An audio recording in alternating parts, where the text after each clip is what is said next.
If you're not blocking your ex on social media and you want to know how can I post on social media in such a way that doesn't seem try hard as far as convincing them that I'm moving on goes, I'm going to tell you how to do that in this video. So a lot of people make the mistake of being reactive to their ex once they get broken up with. They say, well, fine, you're going to do that. Well, I'm going to go out and just hook up with this person right away, post a picture about them and go out to the club, whatever.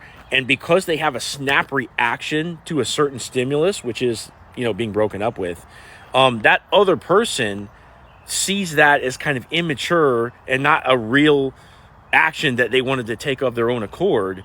And it doesn't really sting the way that the other person wants it to sting. And so in this way, when you post on social media after a breakup, too explicitly and too soon and too in reaction to your ex, okay, they see right through it and it has no effect on them as far as attraction goes. And matter of fact, it actually has an opposite effect. So this is why everything that you do has to be real.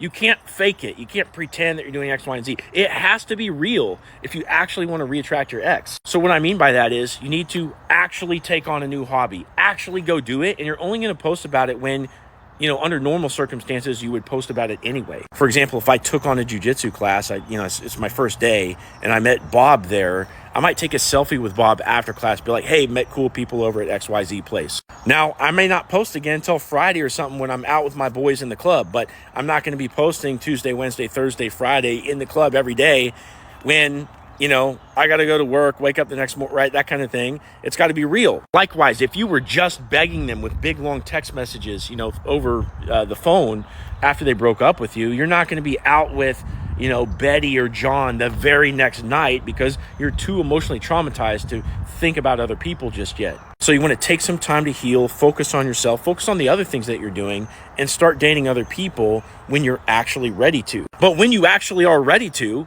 and then you go out and date other people and you can, you're in shape and you're kind of in the zone in the single dating world and all that. And it's apparent to anybody watching your social media that that's real, okay? Because everybody can feel whether or not it's real.